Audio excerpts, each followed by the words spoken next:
Good morning, everyone. I hope you can hear me okay. I am Anatol Lieven, Director of the Eurasia Programme at the Quincy Institute for Responsible Statecraft. My guest today is Professor John Mearsheimer. Before I introduce him and his book, just a couple of announcements. On Wednesday, but at 1 p.m., not 12 p.m., we are having another panel to discuss the new report by QI's William Hartung on Chinese military spending in context, trying to address some of the rather overblown characterizations of the Chinese military that have occurred recently. For today, John and I will talk for about half an hour, and then I will pass on questions from you, the audience. Please put your questions in the Q&A down below, and I will then pass them on to John. And I apologize if I don't get round to everybody. Unfortunately, we only have an hour. So with that, it is a tremendous honor today to introduce Professor John Mearsheimer of the University of Chicago, where he has taught since 1982. John served in the military, passed from West Point. He is generally regarded as one of the greatest thinkers on international relations of the past half century, as well as one of the very greatest thinkers from the realist tradition since it began. Today, he is author of the classic work, The Tragedy of Great Power Politics. And today we will be discussing his latest book, co-authored with Sebastian Rosato, How States Think, The Rationality of Foreign Policy. An interesting title, since I think both of us have often felt that many recent foreign policy decisions have been profoundly irrational. Anyway, John, to begin, may I just ask you to describe briefly the main theses of this book? Well, what happened here, Anatol, is that a number of years ago, Sebastian and I were talking, and we were quite perplexed by the fact that there was this growing consensus in the academic world and even in the policy world that states are more likely to be irrational or non-rational than they are to be rational. And we thought this was a rather disturbing finding, not only because we thought it was intuitively wrong, but also because almost all of the key theories in international relations are based on the rational actor assumption, and that would relegate them to the dustbin of history if states were not rational. And furthermore, how can policymakers make policy if all the states in the system, or most of the states in the system, are irrational most of the time? So we decided to investigate the matter. And what we had to do was we had to come up with a definition of rationality. In other words, what's the baseline, or what are the criteria for determining whether or not a state is rational? And then what we had to do is we had to take that definition and we had to apply it to a handful of cases, important cases, and see whether states were indeed rational or non-rational. And the definition that we came up with about rationality is a two-part definition. The first part focuses on the individual, and the second part focuses on the collectivity, because inside a state, there are a handful of individuals who are involved in making decisions. So you have to aggregate the decisions or the views of individual policymakers. Anyway, focusing on the individual, our basic argument is that we are all theoretical human beings. We call this Homo theoreticus. And our basic argument is that to comprehend the world around us and to be able to make decisions, which is what rationality is all about, you need theories. And everybody has theories in their head. And the question is whether or not the theories that those policymakers employ are credible theories or non-credible theories. That's the key criterion at the individual level. So we argue that if you see an individual or a group of individuals making a policy that's based on a credible theory, that is rational. But that's only part one of our argument. The second part of our argument is that the different individuals involved in the policymaking process have to work together in a collective way so as to produce a rational decision. And that involves, uninhibited and freewheeling debate among the relevant policymakers. So if you have this sort of open-ended, freewheeling debate at the collective level, and you come up with a policy that's based on a credible theory about how the world works, then you are rational in our story. And just to finish up here, what we then did is we looked at the 10 cases that are most often cited as examples of irrationality. And we argue that in all 10 of those cases, the policymakers acted in a rational way. Nevertheless, we point to 4 cases of irrationality. So we have a total of 14 cases. The 10 sort of flagship cases that proponents of the irrationality school of thought point to, those 10 cases we looked at, which we think are examples of rationality, and then 4 cases that we pointed to, which are cases of irrationality. So that, in a nutshell, is basically what the book is all about. Thank you. Now, the book talks about a rational policy-making process based on credible theories. But I suppose the question about that is twofold.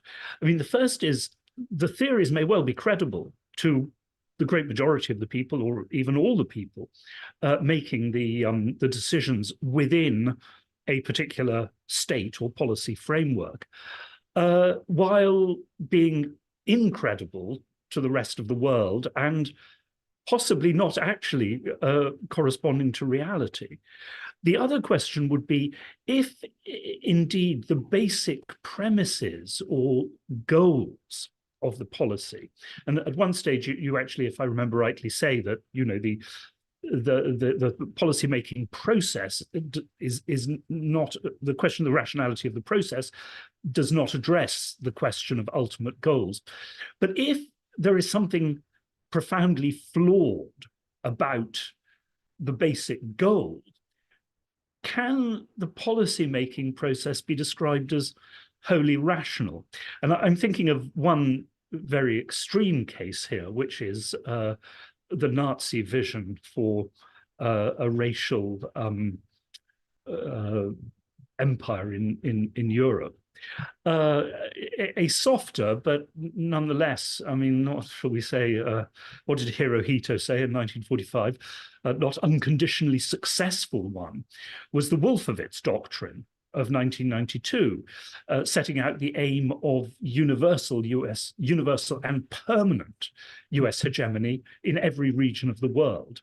Something which many people, even at the time, said was bound to awaken resistance, and ultimately irresistible resistance, in, among other great powers. And yet so much of US policy and strategy since then has been based on that assumption or goal. So how does one reconcile the rationality of the process with the ends or goals and their rationality or lack of it? Well, there's a couple points to be made. First of all, you started off by saying it may be the case that policymakers have views that are based on theories that they think are credible, but the rest of the world doesn't think those policies and the theories they're based on are credible. I think that's extremely unlikely to be the case. And I think that we have a body of theories in international politics that both policymakers and academics, and I would add the public as well, draw upon. And so I would not expect any great disjuncture between what policymakers think and what people in the broader public think. So I don't see a problem there. With regard to your point about goals, the literature on rationality is almost exclusively about the decision-making process. and has hardly anything to say about goals. And as you know, we have a whole chapter on goals. And a number of people told us that we should take that chapter out, that rationality has nothing to do with goals. But we left it in. And our basic argument is this. Our argument is that a theory that, well, let me put it differently. From the point of view of policy, right, and goals, the only thing that matters is that survival be the number one goal, and any other goal that you have not be more important than survival. And the basic logic here is if you don't survive, you cannot pursue those other goals. But that, in a nutshell, is our argument about goals. Again, survival should be the number one goal. States can have all sorts of goals that are deeply immoral or unethical, but that doesn't mean they're irrational. And a lot of goals that states have are not realized. This was one of the points that was implicit in your commentary. There's no question about it that states sometimes pursue goals and they fail to achieve those goals. But you cannot measure rationality. You cannot determine whether a state is rational or not by looking at outcomes. There's almost universal agreement on this point in the literature as well. You look at the process, and the question is, does the policymaking elite have a rational policy based on a credible theory, right? And did they operate collectively in a way that fostered uninhibited debate to produce this policy? And if the answer is yes, it's a rational policymaking process. So it's the process, not the outcomes, that matter. And it's really the process and not so much the goals, except for survival. But survival, of course, there's an interesting tension here between the survival of a state, which I entirely agree with you, must be the fundamental goal of any state, and is basically, and the survival of an empire. Because there can be an argument that the pursuit of empire by many states has led them into dangers, even existential dangers, which they would not have run if, in fact, they had contented themselves with their simply with their survival as a state. America is perhaps an extreme version of this, because, of course, if in the case of Russia or many continental states, the argument can be made that the security of one's own borders, one's own survival, depends on the expansion of power. But that isn't really true of the United States, as long as Mexico is weak and Canada is a friend. There is no existential threat to the United States from other powers. There is, of course, an existential threat to American global hegemony. But can that be defined as an interest of the American state? Well, the question of whether or not the United States or any other great power should expand, should pursue regional hegemony or pursue global hegemony is all a matter of whether or not that state has a plausible theory that underpins that policy. I believe you can easily come up with a plausible theory that explains why states pursue regional hegemony. I think you can come up with a plausible theory as to why states pursue global hegemony. Do I agree with it? No. But you can come up with theories that underpin all sorts of behavior that you, Anatol Lieven, don't like. And you want to understand that there are a good number of plausible theories in the land. And those plausible theories lead to different policy outcomes. A good example of this is NATO expansion. I'm a realist, and I thought from the get-go that NATO expansion was going to lead to one heck of a lot of trouble. And it eventually did. Am I then going to say that NATO expansion was irrational or non-rational? And I'm not. And why am I not going to say that? Because NATO expansion was based on a handful of plausible theories. NATO expansion was based on the big three liberal theories: democratic peace theory, uh, economic interdependence theory, and liberal institutionalism. Those three liberal theories. And the policymakers who advocated and won the day for NATO expansion based their story about why NATO expansion would be good on these three liberal theories. These three liberal theories are widely regarded in the academic world. They're not considered to be non-credible or foolish theories. So I think that the policy of NATO expansion was rational in the sense it was based on credible theories. But I also thought at the time that it was flawed, and I believed that I was right. But all of this just highlights that there are different theories which lead to different policy prescriptions. And if you look at 14 cases that we examined in the book, what you see in almost every case is that different policymakers bring different theories to the table, and those different theories have different policy implications. And in a lot of cases, it takes time to reconcile the differences among the policymakers. And in some cases, the Cuban Missile Crisis is a really good example. There is no reconciliation. Different policymakers have different theories in their head, which leads them to different conclusions about what is the right policy. And I don't think you want to get in the business of saying that someone who advocates a policy that you think is wrong-headed is irrational, because that person may be making an argument based on a different theory than the one you have.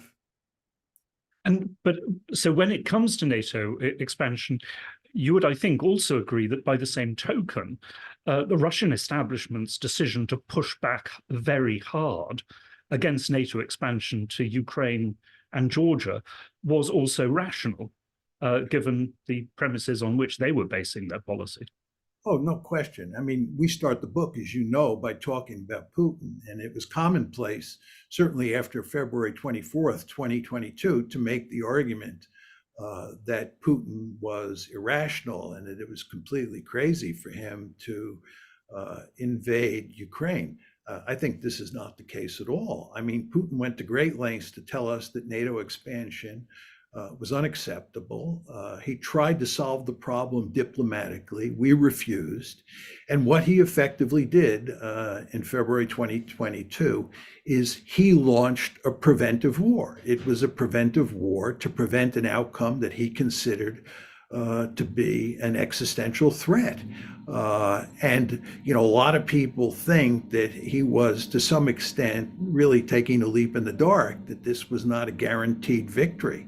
I think that that's true. I think he surely knew that he was pursuing a risky strategy. I think that's in large part why he went to such lengths to try to solve the problem diplomatically. But he launched a limited offensive into Ukraine, and his basic goal clearly was to reach some sort of negotiated settlement with the Ukrainians that would produce a neutral Ukraine. And as you well remember, there were negotiations in Istanbul in the month or so after that invasion that looked like he might be proved correct, that you might in the end have a negotiated settlement where there would be no NATO expansion into Ukraine. But that didn't work out, and we're still in the midst of this horrible war. But I believe he was clearly rational in terms of his own thinking about invading Ukraine. And I think there's a bit of evidence. We don't have a lot of evidence at this point, but there's a bit of evidence that shows that he consulted others in the decision-making process. So I think this is a rational policy. But as you well know, the United States, whenever it's dealing with an adversary, has a powerful tendency to argue that that person is irrational or crazy, whether it's Saddam Hussein or Vladimir Putin. But the fact is, when you're dealing with someone like Vladimir Putin, I think you're dealing with a first-rate strategic thinker. You don't have to like what he's doing, but he's not a fool. And I believe that the policy that he pursued in February 2022 can easily be explained on rational actor grounds. does rationality in the decision-making process, in your view, relate to stupidity, against which, as we've heard, the gods themselves war in vain, and its cousin or brother, ignorance? Because you remember the famous statement by Daniel Ellsberg that none of the mid-ranking US officials who made the decision to intervene in Vietnam could have passed a freshman exam in Vietnamese history, culture, politics. That was my experience, by the way, of the US policymakers I met who were making the decision to go into Iraq when it came to actually understanding Iraqi society and history and its dynamics. And it would appear that Putin made some, and the Russian establishment made some very flawed assumptions based on very poor intelligence about Ukrainian society, Ukrainian nationalism. Perhaps based on poor intelligence, perhaps based on their own prejudices, perhaps based, well, that I'll come to that in a second, the whole group thing. But how does, in your view, the issue of ignorance and intelligence failure relate to the rationality of the decision-making process? Okay, couple points. One is Iraq, 2003 is one of our 4 cases of irrationality. So we can talk about that, but I'm not going to defend that for 1 second as a case of rationality in action. With regard to your point about stupidity versus ignorance, I would argue, and I know Sebastian would argue, that those are 2 very different things. We live in a world of uncertainty, great uncertainty, whether you're Vladimir Putin, George W. Bush, Barack Obama, Joe Biden, you name it. We live in a world of uncertainty. And anytime you make a major move in international politics, it is difficult to be certain what the end result will be. Stupidity is a different matter.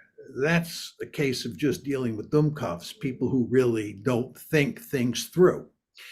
If you look at our cases, I think what's most impressive, at least what was most impressive to me and to Sebastian, was the seriousness with which almost every policymaker in all of these 10 decision-making processes considered the options and thought about what to do. These people were not stupid. They were not foolish. They were dealing with tremendous uncertainty. If you're France and it's 1938 and it's early 1938, before the Anschluss, before Munich, and you're trying to make sense of Adolf Hitler, it is not easy to do. From the perspective of 2024, of course, it's very easy to say it should have been perfectly obvious to them at the time how to think about what kind of threat Adolf Hitler represented. But it was not clear at the time. And people were making a great effort to figure out how to solve that problem, how to figure out how ambitious his goals were. If you look at the case of the Soviet Union invading Czechoslovakia in 1968, the policymakers, the relevant policymakers, go to enormous lengths to figure out exactly how to solve this problem. They are fully aware that this is a thorny issue of the first order, and almost any way they go, they're going to get themselves into serious problems. Anyway, case after case, I think what you see is not evidence of stupidity, but evidence of great uncertainty. Now, to go to Putin, which is the example that you used, do I think Putin was uncertain about certain aspects of the invasion, and he wasn't sure how things were going to play out with regard to A or B or C? Of course, that happens in almost every case. This is why you can't equate rationality with outcomes, because we live in an uncertain world, and sometimes things just don't work out the way you anticipated, not because you are stupid, but because it is a very complicated world. So I'm not arguing that Putin got everything right. A question that relates to a wider critique of realist IR. which is the alleged tendency to treat states as monads rather than polities with different forces within them. And also to, as a student of the origins of the First World War, the old German debate over the Primat, the Innenpolitik, the primacy of internal as opposed to external policy. One can see, well, you in your book with Stephen Walt about the Israel lobby have very convincingly demonstrated, I think, that not just a policy, but a particular policy, but an entire, generations-long universal strategy that I think by any has to be regarded as irrational from the point of view of the United States as a state, or the US empire even, is extremely rational as regards powerful groups within the United States, and also, of course, the individual interests and goals of individual politicians, policymakers, advisors, academics. So perhaps another example, you refer to this in the book, would be Germany before the First World War. Well, Bismarck had warned against it, challenging both, Russia and France on the one hand, and Britain on the other, challenging Britain's, global empire at the same time as you challenge the other continental great powers. Germany did it anyway, but it has been argued that a key reason for this was the interests of German heavy industrialists and the fact that the conservative monarchist regime in Germany depended basically in its struggle with social democracy on a coalition between the great industrialists and the great landowners, which helped to cement this profoundly irrational combined strategy. So how does that work, the clash between the rational interests of the state and the particular interests, equally rational, of groups within the state? Yeah, let me make a couple points. First of all, I want to make it clear that this is not a book that is a defense of realism. It's not a realist track. In fact, as should be clear from my comments about NATO expansion and the fact that it was underpinned by rational liberal theories, or credible liberal theories, we're not arguing that the only theories out there that are credible are realist theories. We argue that liberal theories are every much as credible as realist theories. So it's not a brief for realism. Second point I want to make is that with regard to the lobby book, there's no question that that is at odds with the rational actor assumption. If you were to look at US Middle East policy or US policy towards the Israeli-Palestinian conflict over time, you could not make the argument it was rational, right? It was not rational. And by the way, as you well know, Anatol, virtually every administration going back to the Carter administration wanted to push for a two-state solution because they understood that that was the strategically wise thing for the United States to do. But we could not do it because of the lobby. The lobby thwarted every president at every turn, right? So I think the book, the lobby book, right, is at odds with the rational actor assumption. And by the way, you also raised the issue of Britain challenging Britain before World War I. This is one of our 4 cases of non-rationality. This was Admiral Tirpitz, who came up with this whole notion of a risk fleet, which was a really cockamamie idea. To put it in crude terms, it was certainly not rational, right? So this is another example of irrationality. And I want to be clear here in talking about the lobby case and also talking about Tirpitz doctrine and also talking about Iraq in 2003. There are cases of non-rationality or irrationality. Sebastian and I are not arguing that states are rational all the time. Our argument is that they're rational most of the time, and we have many more cases where states are rational than we do cases where they're not rational. Finally, just going to realism, Realism, as you well know, is a theory that assumes that states are basically black boxes, and it does not pay attention to domestic politics. And the reason for this is that any theory is a simplification of reality, and you have to leave some factors on the cutting room floor. And realism leaves domestic politics on the cutting room floor. But you and I both know very well that there are going to be occasions where domestic politics matters a lot. And in those cases, when domestic politics matters a lot, i.e., with regard to the lobby, then realism is not going to tell you very much, in the same way that the rational actor assumption is not going to apply. So just with regard to realism, I'm not someone who argues that realism can explain state behavior 100% of the time, because it can't. I think it does better than other theories at explaining reality.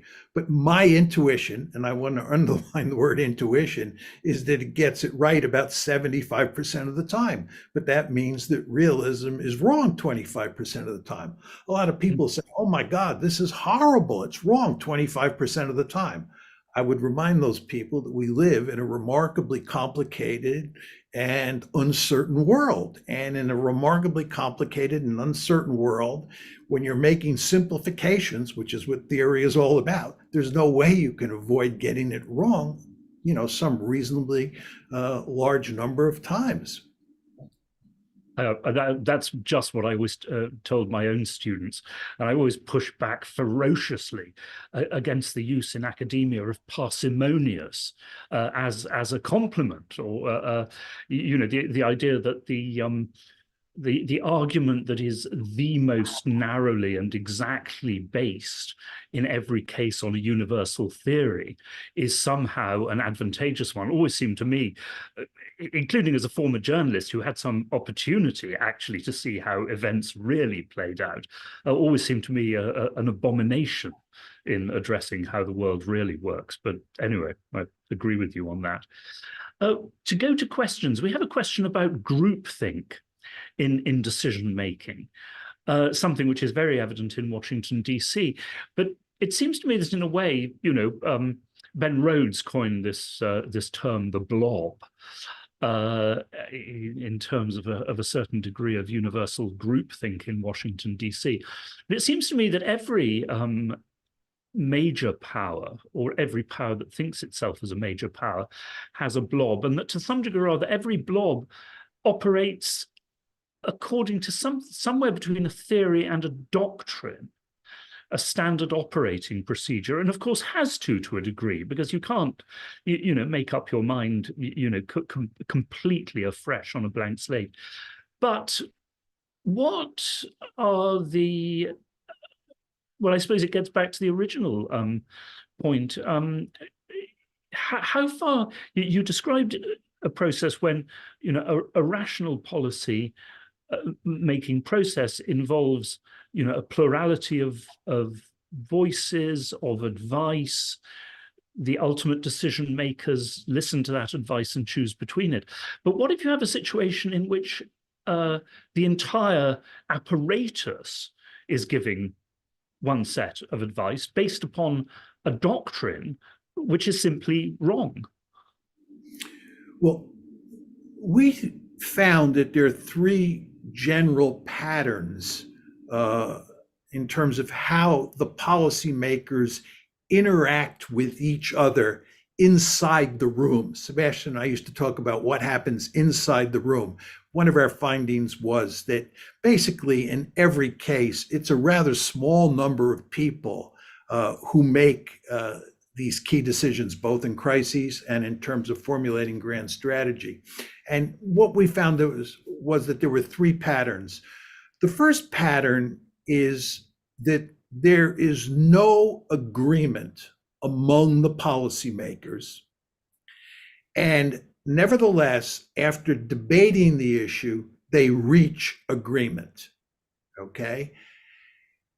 The second pattern is there's no agreement initially among the policymakers, and they never reach agreement. And the ultimate decider, the sovereign in effect, has to make a decision. This is Kennedy and the Cuban Missile Crisis. There was never a consensus among the policymakers, right? In the first instance, where you have no consensus to begin with, but where a consensus emerges, you see this in the Soviet decision to invade Czechoslovakia, where you go from disagreement to consensus. You see this with regard to the French and how they think about dealing with Adolf Hitler. There's no consensus for most of 38, and then that all begins to change by late 38, early 39, and you get a consensus. And then the third case, which is what you're talking about, is where you get consensus from the get-go. And you see this, for example, in the German decision, the Nazi Germany decision to invade the Soviet Union on June 22nd, 1941. There's remarkable unity, very little disagreement among the policymakers. And by the way, that contrasts with the situation that existed among policymakers before they invaded France on May 10th, 1940. There you had huge disagreement, but eventually you got agreement. In the case of Barbarossa, where they invaded the Soviet Union, you had consensus from the beginning. So you see, Anatol, that there are these three different patterns, right? There's no single pattern. But I would argue, as I said to you before, that if you look at all of those cases, the ones that I mentioned, that the policymakers are really thinking in serious and responsible ways about how to make the policy work. Actually, I should say how to choose the right policy and then make it work. It oftentimes doesn't work. Another example, just to highlight this, the Japanese decision to attack the United States at Pearl Harbor in December 1941.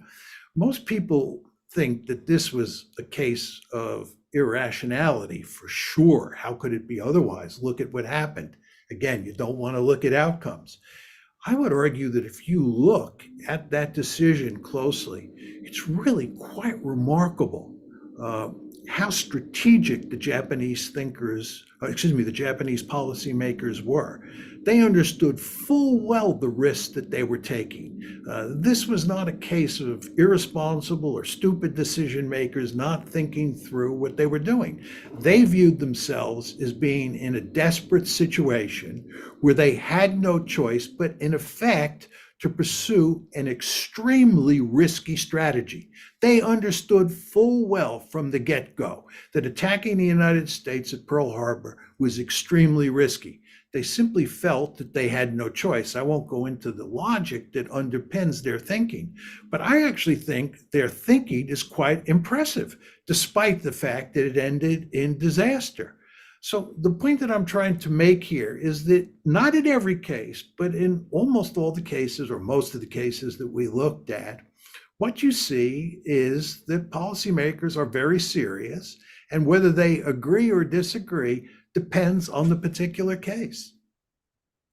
But in the case of Japan, I entirely agree with you as regards the specific decision, to attack in December 41. But I suppose if you go back to the overall strategy, if you go back to the early 30s, if a decision was made that ultimately Japan would have to challenge the European empires in East and Southeast Asia, then you probably needed, given the balance of forces, you needed China as an ally. In other words, you needed actually to think seriously, as opposed to in propagandist terms, about a greater co-prosperity sphere and a concert of power with China. But once they had locked themselves into war with China, then, of course, they had set themselves on a path whereby, in the end, I would probably agree with you, from their point of view, had no choice but what the Germans, I think, call a Flucht nach vorn, an escape forward. In other words, to adopt a decision that they, you're right, knew very well was extremely dangerous and risky. But if you see what I mean, the path on which they had set themselves pointed them down the road to that lack of choice in the end. Yeah, let me make a couple points. First of all, it wasn't the European empires that they cared that much about. What they really cared about was the Soviet Union. You want to remember they fought a giant battle against the Soviet Union in 1938. And lost. That's exactly right. They got clobbered.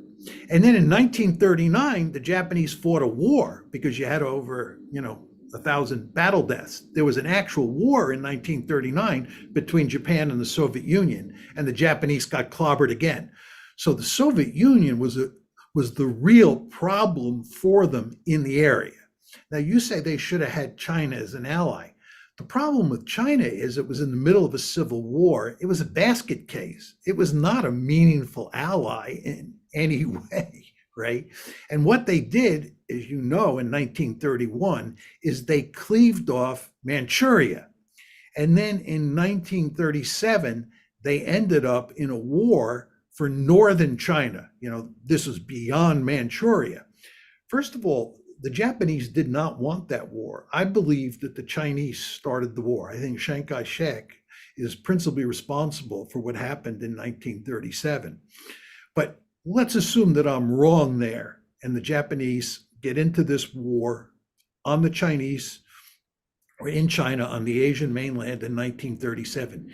If you look at their behavior after 1937, they were remarkably cautious, and they were not expansionist at all after that, unless necessity, because of the war in China forced them to be so, because they quickly got into a quagmire in China after the attack in 1937.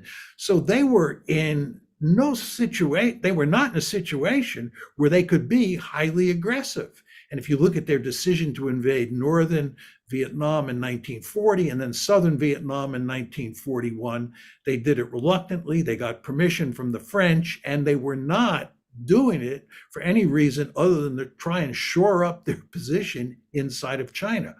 All of this is a way of saying the Japanese, contrary to the conventional wisdom, were not wild and crazy from 1937 up until 1941. And they did not attack the United States in 1941 thinking that they were going to win a great victory.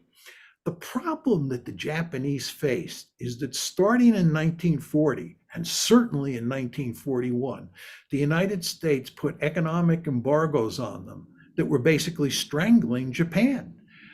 In 1940, they basically cut off all scrap iron and scrap steel, and the Japanese economy depended heavily on scrap iron and scrap steel.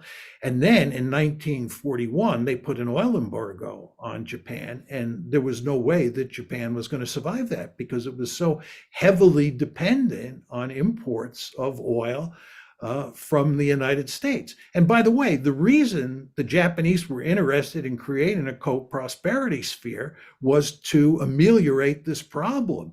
The Japanese understood full well that they were extremely vulnerable to pressure from countries like the United States and the Soviet Union. And they wanted to establish a co-prosperity sphere to get out of that problem. And of course, in the end, it did not work. We have a question which I know you address in the book. The influence on your work of Daniel Kahneman, his research, Thinking Fast and Slow. Could you describe the relationship of your work to that of Professor Kahneman? Yeah, well, Daniel Kahneman is sort of the intellectual father of the political psychology school of thought. And this is one of the principal targets in our book. The two sort of prevailing schools of thought about rationality in social life are economists and rational choice theorists who use expected utility maximization as a way of thinking about rationality, and then the political psychologists. And this is where someone like Daniel Kahneman comes in. And his basic argument, which lots of political scientists, or to put it slightly differently, lots of IR theorists employ, is the claim that policymakers use heuristics to make decisions. Or sometimes the argument is that they use analogies, like the Munich analogy. In other words, the argument is that decision makers have these simplifying devices in their head, these heuristics, these rule of thumbs, these simple analogies.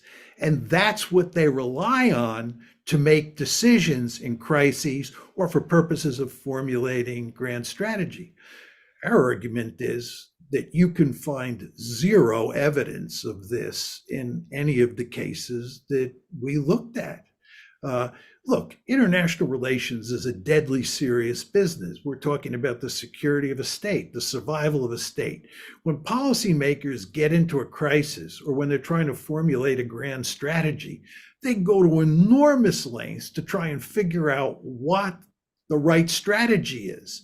They think about it in theoretical terms. They think about all the different ways that this can go right or this can go wrong.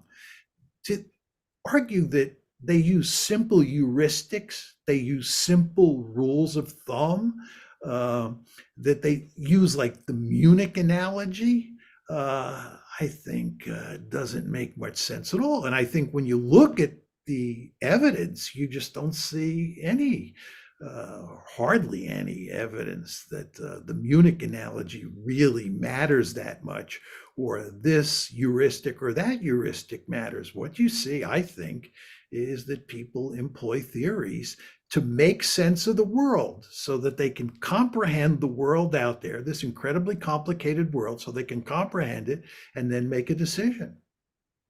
So in other words, the endless references to Munich and appeasement that one reads in the media and in politicians' speeches and sometimes in president speeches, that this is basically just for public consumption. It's for the masses. It doesn't really affect how they themselves think. Yes, I think that's true. I mean, I think one could have a theory of international politics that has some relationship to the Munich analogy, and that could be a credible theory. I'm not sure exactly what that theory is and how I'd relate the two, but I think it's almost impossible to think of a case where policymakers were motivated by a particular analogy, and here we're talking about the Munich analogy. I think that, there's no question that some policymakers, when they get into a crisis, understand that you don't want to appease this particular leader at this point in time for this reason or that reason. But it's not simply because of the Munich analogy. It's because of the context of the situation they're in, and because the theory that they have in their head tells them that appeasement would not work. But again, international politics is a deadly serious business. We all understand that. The stakes are enormously high here. Would you expect in that kind of situation that people are going to use, or policymakers are going to use, simple rules of thumb or simple analogies? I don't think that that makes sense. And I think that when you look at the evidence, my point is borne out. There's a question about your attitude to the issue of Taiwan and American commitments to Taiwan and the status of Taiwan. Some people have felt that there is an inconsistency there between the positions you've taken with regard to US policy towards Russia and US policy towards China. Can you explain your contrasting views on these issues? Yeah, I think that from the American perspective, what really matters is the possibility of a regional hegemon. I think from an American perspective, what you don't want is any other great power in the world to become a regional hegemon. You don't want Imperial Germany or Nazi Germany to dominate Europe. You don't want Imperial Japan to dominate Asia, and you don't want the Soviet Union to dominate either Europe or Asia. You don't want another regional hegemon. From my point of view, the principal goal of any state in the world should be to be the only regional hegemon on the planet. And I think that there is no possibility of Russia being a regional hegemon in Europe. And therefore, I think the United States should have good relations with Russia. I think it makes no strategic sense at all to pick a fight with Russia. I think China, on the other hand, is at this point in time a peer competitor. It's much more powerful than Russia is, and it is a threat to dominate Asia. And I think it's in the American interest not to allow China to dominate Asia. So I think that we should go to great lengths to contain China and to prevent it from dominating Asia, the same way we prevented the Soviet Union from dominating Europe during the Cold War. But I think Russia is a very different story. So I think, Anatol, if you want to push me, please do. But I think that's the fundamental difference in my thinking about Taiwan/China on one hand and Ukraine/Russia on the other. Leading on from there, there's a question which follows rather naturally on the impact of nuclear weapons on decision-making and calculations of rationality. Because in other words, if one's looking at the fundamental issue of state survival, how great is the risk of annihilation, that it is, genuine annihilation, total destruction of the state and society? Is it reasonable to run for the sake of a broader security, concept of security? The Cuban Missile Crisis, of course, illustrates this very, very vividly, but it's also, well, of course, been explicitly raised when it comes to the whole question of both Taiwan and direct intervention in Ukraine. Yeah, I think that if the United States or NATO more generally were to intervene in Ukraine, and we in the West started pushing back the Russians, and the Russians were in a situation where they looked like they were going to be defeated in Ukraine, I believe they would use nuclear weapons. Good one. Yeah, and so I'm adamantly opposed to NATO getting involved inside of Ukraine. I think it's prescription for disaster. I think when you think about the consequences of a nuclear war, it really, to put it in crude terms, scares the living bejesus out of you.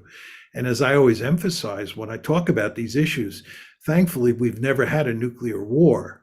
And the end result is that we don't know much about nuclear escalation. The fact is we've never had a large-scale conventional war between two nuclear-armed states.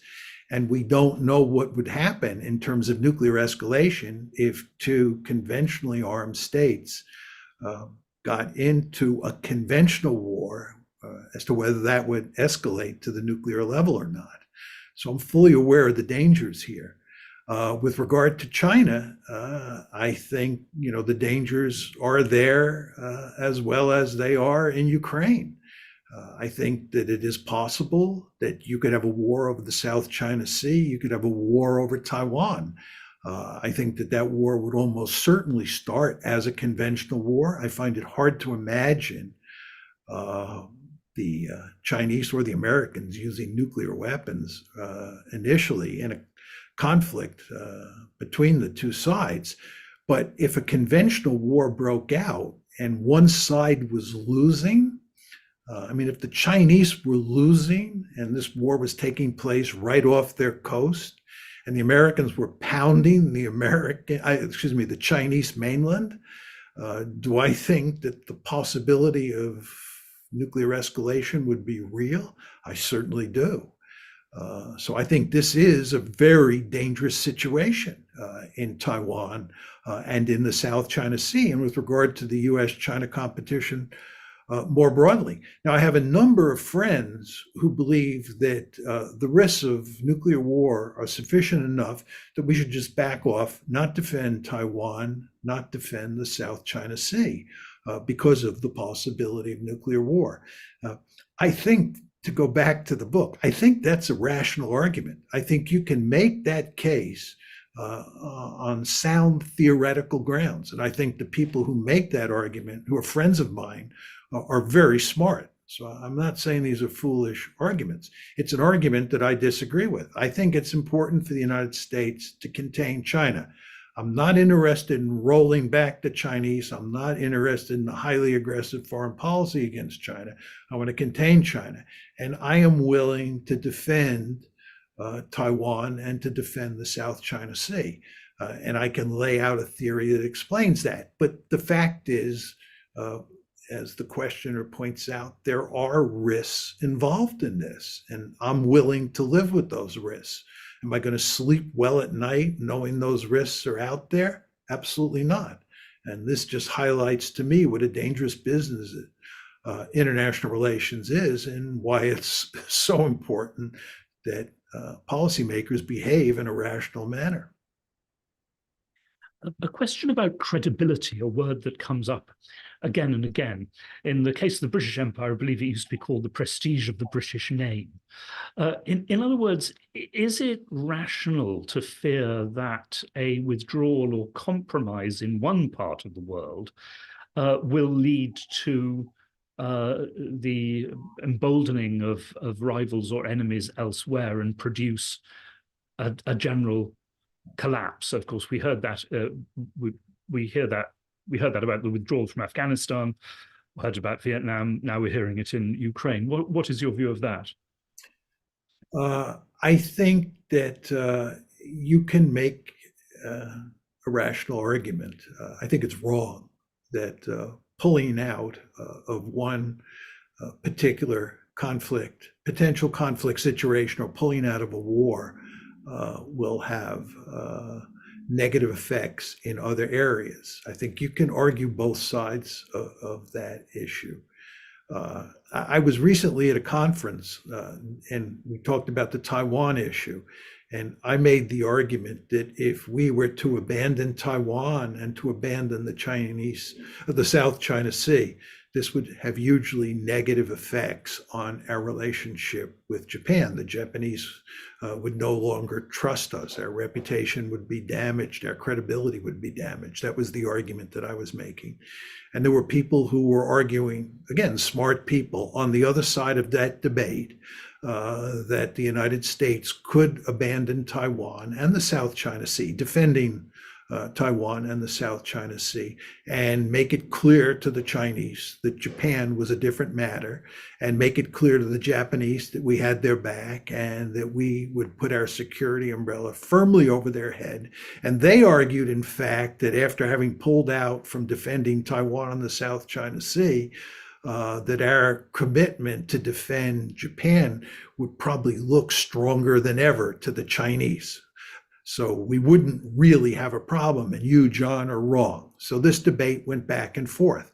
I think that the people I was arguing with were wrong. They thought I was wrong. But I think we both had positions that were based on rational theories. This is one of the problems, Anatol, that you run into in the policy world, and it's a world that you run into in IR theory land. And that is that you have this different body of theories. First of all, you have realist theories and you have liberal theories. And then within the realist world, you have actually quite different realist theories. These people who I was arguing against over Taiwan were all realists, right? So this was realist versus realist. So you have different realist theories and you have different liberal theories as well. I know quite a few liberals, to my surprise, who really don't put much stock in democratic peace theory, which I always thought was the best of the liberal theories. And the question is, how do you adjudicate among these theories? How do you say John Mearsheimer is right and Ken Waltz is wrong? The answer is it's very hard to reach any sort of universal consensus on who's right or who's wrong with regard to these different theories. And a lot of that has to do with the fact that the evidence which we use to adjudicate these theories is so messy that you can't tell which theory is right and which theory is wrong. And by the way, this is not peculiar to political science, or to be more particular, it's not peculiar to international relations. It's also true in economics. If you look at the great economic thinkers of modern times, they're basically all over the map in terms of their theories on how international economics or domestic economics works. It's just the nature of the enterprise. We live in a remarkably complicated world. It's a tremendous amount of uncertainty out there, a lot of messy data, and it's, again, hard to adjudicate among theories. And that is why you come up with different policy prescriptions. Again, one of the core insights in our book is that policies are based on theories. Policymakers have theories in their head about how the world works. But again, apropos my previous comments, because we have no single theory that dominates all the other theories, what we end up in a lot of situations is instances where policymakers have different policy prescriptions because they have different theories in their head. And you see this in the Taiwan case that I was just describing to you. I have always approached my children on the basis of the theory that their father is always right. The problem is that since the age of about 3, they haven't believed it anymore, but I keep trying. John, thank you so much. This was a truly fascinating conversation. I wish we could continue it. Well, no doubt we will in person. And my thanks to you, the audience, for some excellent questions. I'm so sorry. There were 63 questions, of which I could only get to, of course, a small handful. But I apologize for that to those whose questions I couldn't pass on. My thanks to John for, once again, a most fascinating discussion. And goodbye for today. Thank you, Anatol, for having me on. I thoroughly enjoyed it. It was a pleasure.